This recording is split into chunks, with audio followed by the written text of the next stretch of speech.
Hello, apa khabar? Wahai peminat Naruto, hari ni saya nak bahas karakter Madara Megazay. Ya, saya yakin dia ni dia claim Megazay. Ya, kenapa? Sebab mata biru, rambut kuning. Ya, dan pastinya dia daripada claim ayah Naruto iaitu Megazay. Ya, Madara dari claim Megazay. Ya, kini sebut Madara Megazay je lah. Madara Megazay. Kejap, Minato Megazay. Apa-apa je lah. Saya mau bahas karakter Madara ni kerana rambut dia kuning. Yang mata biru macam Naruto. Pastinya dia dari claim yang sama dengan ayah Naruto, Megazay. Naruto Megazay dengan Madara Megazay dengan Minato Megazay. Sorry lah kalau salah sebut. Maklumlah bukan senang sangat nak ingat nama karakter ni.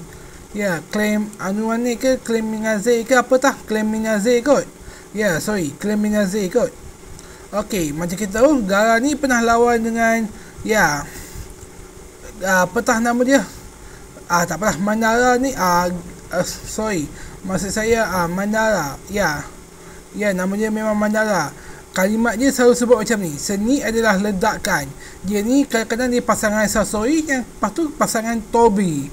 Dia selalu sebut seni adalah ledakan. Bukan itu saja, yang tubuh dia agak pelik. Di badan ada mulut, di tangan ada mulut. Agak pelik Jadi saya rasa Madara ni agak pelik juga Madara. Sampai ada juga orang buat lagu tentang dia, Madara seni.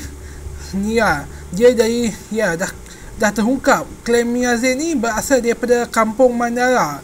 Yang Madara bukan daripada kampung mana? Bukan dari kampung Konoha. Sayangnya claim ni jarang muncul. Okey, sebelum nak bahas lebih banyak, jangan lupa tekan butang subscribe atau lonceng. Untuk Madara ni saya paling suka karakter ni sebab dia selalu sebut seni adalah ledakan. Okey, kalau tengok Madara ni, dia ni macam karakter ni. Dia ni karakter yang macam gila seni lah.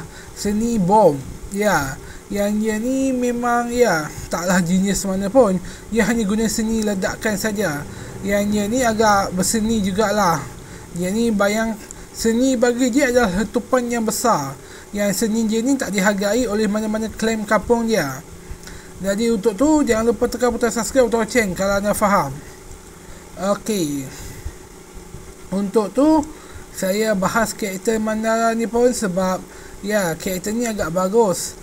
Pernah digantikan tapi tak pernah sebut seni ledakan sebab berbezaan. Untuk karakter yang mirip dengan dia, saya tak tahu nama dia apa. Untuk tu anda lihat sendirilah karakter tu. Okey, jangan lupa tekan butang subscribe atau lonceng. Sebelum nak bahas lebih banyak tentang Madara ni, dia pernah latih mata kiri dia untuk berlawan. Entah kenapa mata dia tertutup macam nak beritahu tentang Illuminati. Dia berharap dia sebenarnya Sasori sama dia, sama-sama berseni. Tapi sayangnya Sasori mati, yang dia terpaksa bekerjasama dengan tu. Okey, jangan lupa tekan butang subscribe atau lonceng. Bye.